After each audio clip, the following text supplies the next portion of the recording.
प्रकारे लाडू तयार करण्याचं काम भाजपच्या कार्यकर्त्यांनी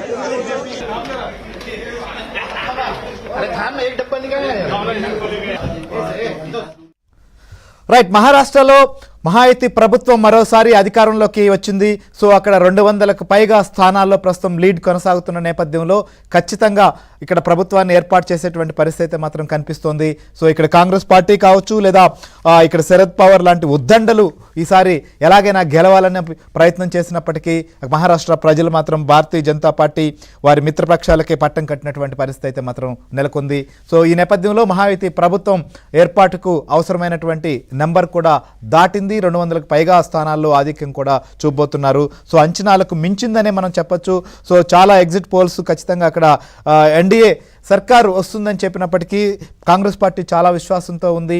హర్యానాలో ఓటమి చెందినప్పటికీ మహారాష్ట్రలో తిరిగి అధికారంలోకి వస్తాము అనేటువంటి నమ్మకంతో మాత్రం ఎన్నికల్లో పోటీ చేసింది. ఖచ్చితంగా వారు అనుకున్నటువంటి నంబర్ని అయితే మాత్రం రీచ్ కాలేకపోయారు. ఇక జార్ఖండ్ విషయానికి వస్తే ఇక్కడ కాంగ్రెస్ జేఎంఎం సర్కార్ అధికారంలోకి రాబోతోంది. వారికి అవసరమైనటువంటి నంబర్ కూడా చాలా క్లియర్గా 50 స్థానాలకు పైగా ఆధిక్యంలో కొనసాగుతున్నారు. అక్కడ 42 స్థానాలకు పైగా దాటిన కూటమి ప్రభుత్వాన్ని ఏర్పాటు చేసే అవకాశం ఉంది. కాబట్టి కాంగ్రెస్ జేఎంఎం ప్రభుత్వాన్ని ఏర్పాటు చేసేటువంటి పరిస్థితి ఇప్పటికైతే మాత్రం మనకు కనిపిస్తోంది. ఇక ఇప్పుడు జరిగినటువంటి ఉప ఎన్నికల్లో ఖచ్చితంగా ప్రియాంక గాంధీ సంబంధించినటువంటి భారీ మెజార్టీతో ఆమె గెలవబోతుందని మాత్రం చాలా స్పష్టంగా అర్థమవుతోంది.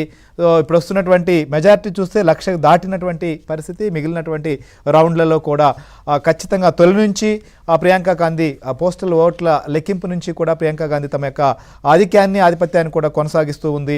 వైనాడు పార్లమెంటు నియోజకవర్గం విషయంలోకి వస్తే సో చివరి వరకు కూడా ఇలాంటి పరిస్థితి ఉండబోతోందా, ఏం జరగబోతుందో కూడా చూడాలి. ఇక జార్ఖండ్ పైనే కొంత అంచనాలు కూడా ఇక్కడ కూడా ఎగ్జిట్ పోల్స్ అంచనాలు తారుమారయ్యాయి.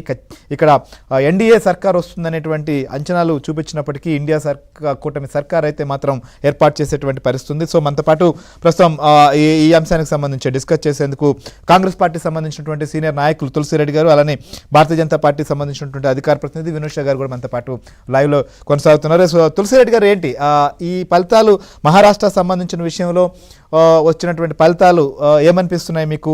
సో ఇక్కడ మహారాష్ట్రలో ఎట్టి పరిస్థితుల్లో కూడా అధికారంలోకి రావాలనేటువంటి ప్రయత్నం చేశారు, కానీ పరిస్థితి మాత్రం తారుమారైంది.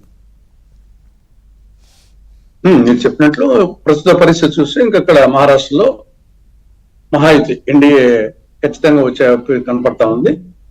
సరే, ఏదేమైనా మహారాష్ట్ర పెద్ద రాష్ట్రం, 48 ఎంపీ సీట్లు ఉండే రాష్ట్రం, దేశానికి ఆర్థిక రాజధాని కాబట్టి డెఫినెట్ గా వచ్చేసి దాని ఇంపాక్ట్ దేశ రాజకీయాల మీద కూడా ఉంటుంది.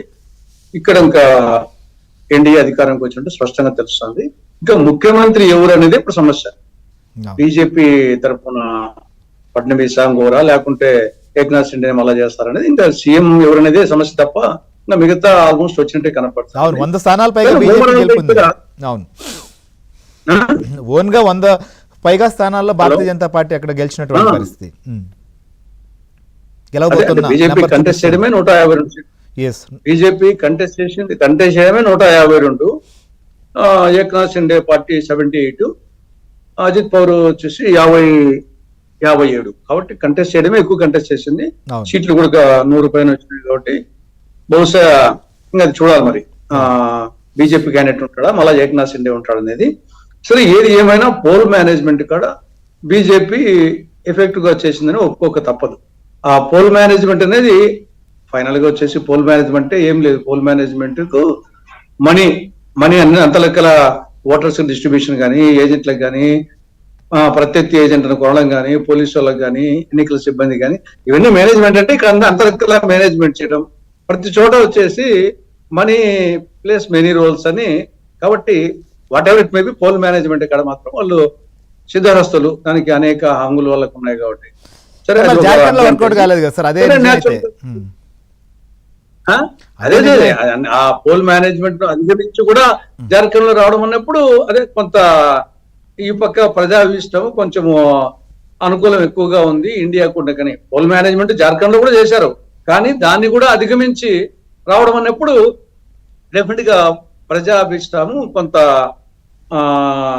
ఇండియా కూటమికి అనుకూలంగా ఉన్నట్టు జార్ఖండ్ తెలుస్తా ఉంది. ఇక్కడ కొంత హేమంత్ సోరెన్ గారి ఎఫెక్ట్ కూడా ఆయన ముఖ్యమంత్రిగా ఉండి జైలుకు పోయి రావడం అనేది కొంత సానుభూతి ఎఫెక్ట్ ఉంటుంది, ట్రైబల్ ఎఫెక్ట్. కాబట్టి కొంత సీట్లు కూడా వచ్చేసి కాంగ్రెస్ కంటే జేఎంఎం ఎక్కువ తీసుకున్నది. 43 జేఎంఎం, 30 కాంగ్రెస్, ఆర్జేడీ 4, సిపిఎం 4. కాబట్టి కొంత జేఎంఎం ఎఫెక్ట్ కొంత జార్ఖండ్ లో బాగానే ఉన్నట్టుంది.